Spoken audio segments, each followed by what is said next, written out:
Good afternoon, and welcome to our special affiliate second season program preview. You've seen our schedule, but now we want to show you excerpts from the pilots that make the schedule. Bob? No network has ever devoted as much time, attention, and money to mid-season changes as we have this year. And I can assure you that Fred Silverman was totally involved in every decision. Now, here's our first look at the programs with the help of Lorne Michaels and a few cast members from a program that he produces. And now a special edition of Weekend Update with the Weekend Update news team, brought to you by NBC, the network with the logo you can read upside down. Now here are Bill Murray and Jane Curtin. Hello, I'm Jane Curtin, and it's a pleasure to welcome all of you NBC affiliates to the first Saturday Night Live Weekend Update to be seen on a Thursday afternoon. Bill, is this prime time? Thursday afternoon? I don't think so, Jane. Oh, well. Here now the news. Our top story is, of course, NBC's new mid-season programming. The program department has already demonstrated its creativity by moving Saturday night to Thursday afternoon. Now, here with the details on this story is special update correspondent and president of NBC Entertainment, Mike Weinblatt. Mike? Thank you, Jane. I'm here to tell you about our shiny new season. And it's only the latest element in our overall plan to attain broadcast leadership.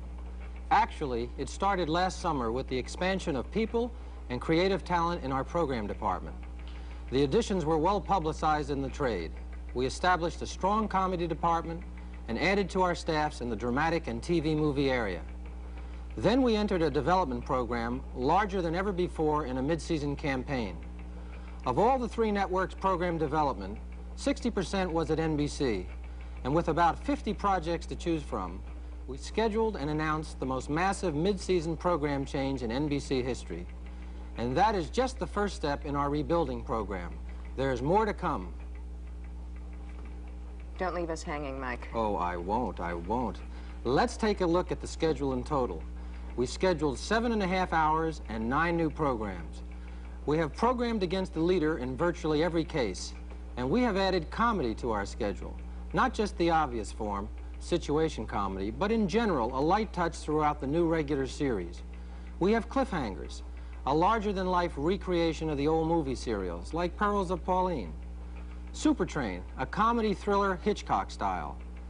Mrs. Columbo, featuring the much-talked-about but never-seen wife of Lieutenant Columbo, with a really super actress named Kate Mulgrew in the title role. And there's BJ and the Bear, a youthful adventure series where the stars are BJ, his truck, and his chimp, named Bear, of course. And finally, Sweepstakes, based on the preoccupation with winning the pot of gold and finding out in a funny way that losing isn't so bad. All of this as a balance to our highly acclaimed and successful dramatic miniseries and world premieres, adding up to, truly, a most diverse and imaginative schedule. Thank you, Mike. Obviously, a lot of thought has gone into this, but there's more to it than that. Bill? That's right, Jane. None of what Mike said means a thing, unless it's put into some kind of order. So here with that story is special update correspondent and the executive vice president in charge of programming, a maniac, a knucklehead, Paul Klein. How's it going, Paul? I, for one, am so pleased that we got rid of all this dead wood right in the middle of the season. Who needs it? I'm really excited. Tell us about the changes. Let's start with Monday. Let's go. Okay. Monday we made no changes. Smart move. Who needs changes on a Monday? It's Silverman. Cunning guy. All right, Tuesday. What's going on? What do you got on Monday? We have Little House on the Prairie. You don't watch television on Monday. You're recovering from Saturday night. That's right. Still we have asleep. Little House on the Prairie at 8 o'clock. It wins the time period. It's got new competition now from ABC and CBS, but I think it'll still win the time period. Who cares? It's a great show. It's a classic. We got movies coming out of Little House. We're still winning the time period. We should do very well. There won't be football on ABC. There'll be Out of West was one. We think we'll do very well. Monday we're set. All right, we're set on Monday. Good. It's Great. Tuesday. Tuesday. Tuesday we make our first big change with the program that Mike talked about before, Cliffhangers. That's by Kenny Johnson out of Universal. Ken Johnson is the producer of The Incredible Hulk and also did Bionic Woman during that first year. He's the best producer in Hollywood, I think, the best film producer. We have an idea here of 3 20-minute modules put into little what we used to call serials in the old days. And we'll have the first one will be Susan Anton in Perils of Pauline, the thing called Stop Susan Williams. It's about a girl reporter, and each time she finds a little address book and it opens up, and next thing you know, she's on a camel in Morocco, and then she finds something else. She's looking for trouble, obviously. She's in a junk in Hong Kong, and it goes on, and eventually she's falling off a building, and the cliff hangs there, and you have to start the next week. And they'll run 10, 12 episodes apiece. The next one is Secret Empire, a Western, an old-time Western shot in glorious black and white of a hero, Jim Donner, who finds an underground secret empire. And the people underneath are trying to kill the people on top, whatever it is, all done in a light vein. But we go from the black and white into the color underneath the ground. And the third one is Count Dracula. It's called Count Dracula is Dead and Living on the West Coast. This should be a sensational thing. Just to give you an idea of that film, here is something put together by Ken Johnson himself. What you are about to see are sequences from a new series called Cliffhangers. In 1 hour, you'll be seeing 3 fun and exciting 20-minute chapters of 3 different movie serials. The first is Stop Susan Williams, starring former Miss California, Susan Anton. The second serial is The Secret Empire, starring Jeffrey Scott as Marshal Jim Donner. The third is The Curse of Dracula, starring Michael Nury as Count Dracula. Each chapter ends in a cliffhanger, so the audience must come back next week to see how our heroes get out of their latest predicament, such as this one in Stop Susan Williams.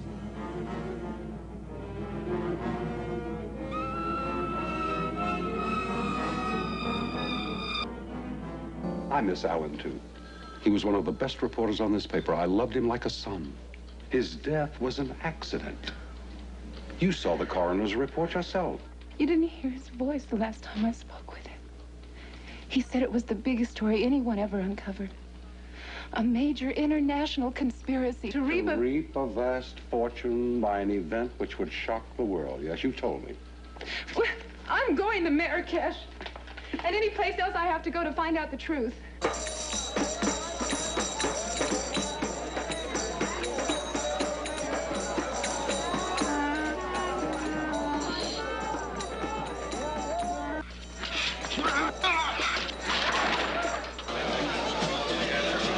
Hey, baby. What do you say to a little snort?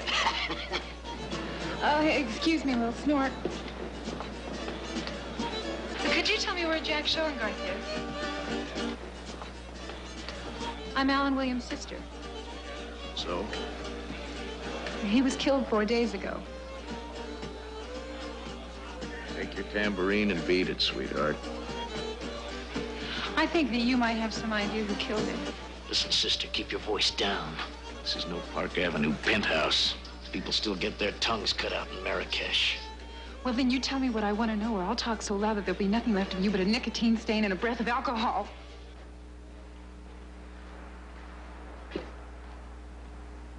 Her name is Susan Williams. We're to be certain that her death appears accidental. They will not tolerate another Alan Williams situation. Her death will be swift and simple. Has Susan Williams met her death, and at whose hand? From whom comes the order to stop her? Who is the mysterious figure Susan saw in Alan's apartment? What is the forthcoming event that will shock the world? Some of the answers lie in Chapter 3, Jungle Death Trap, the next exciting episode of Stop Susan Williams. Don't touch that dial. It's time for Chapter 3 of The Secret Empire, portions of which are in beautiful monochrome black and white. Investigating stolen gold shipments in Wyoming in 1880, U.S. Marshal Jim Donner is led into an ambush by the mysterious Phantom Riders. The drivers that got robbed can't tell you anything? It's very strange. They only have vague recollections of the riders. It's like they're drugged or something. So, you're the only one who's had a closer look. Marshal! Marshal, I just seen them! They should have been right there, but they weren't. It's like they disappeared. I could see all around from up there. It's the truth, Marshal. Honest.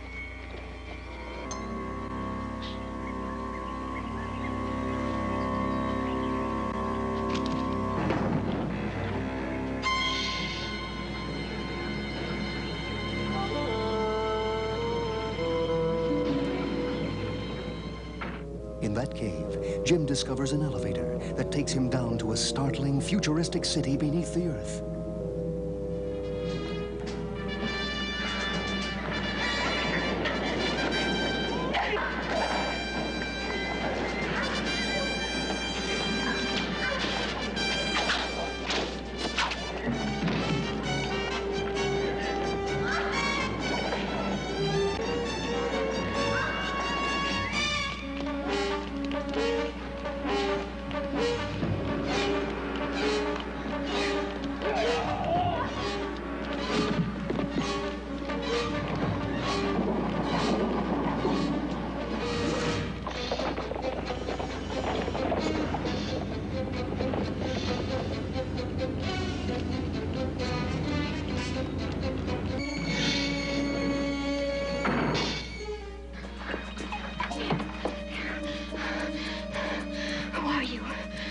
Name's Donner.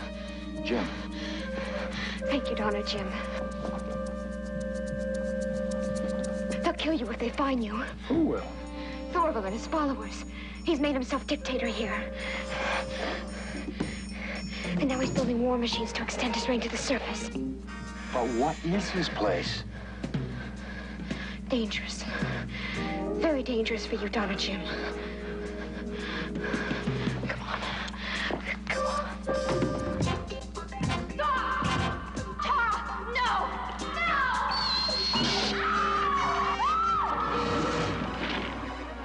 Has Jim Donner met his doom? Will Billy be captured by the Phantom Riders? Who is the mysterious Terra? Will the dictator Thorvald continue to hold his iron grasp over the people of the startling city beneath the earth? For the answers to these and other questions, don't miss the next exciting chapter of The Secret Empire, Chapter 3, Thorvald's Revenge. December 10th, 1978. My struggle to survive continues. Tonight, Van Helsing and Gibbons destroyed another box of my sacred earth of Transylvania. But this time, I may have destroyed them also.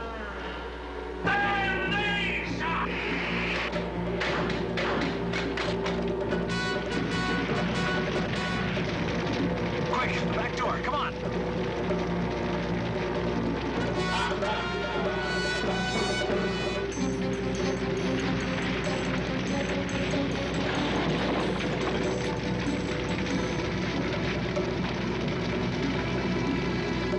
New Year's Eve, 1888. The palace of the Emperor Franz Joseph was beautiful. It was on that night of his wedding that Rudolph met a most beautiful and enchanting young girl, Mary Vetsara. In 1 week, they would be lovers. Your description of the Imperial Palace on that New Year's Eve made me feel as though you'd actually been there. Really? Are you coming, my dear? You live nearby? Yes.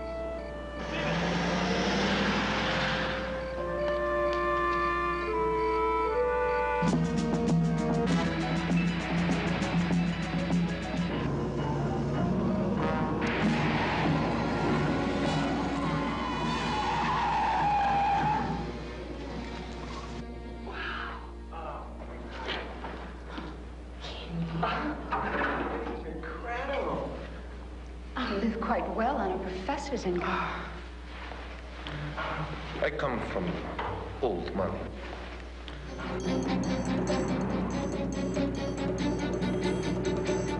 What is so important that you cannot leave me in peace? You killed my mother. Who was your mother? Amanda Gibbons. In my lifetime, I have known many women. I have loved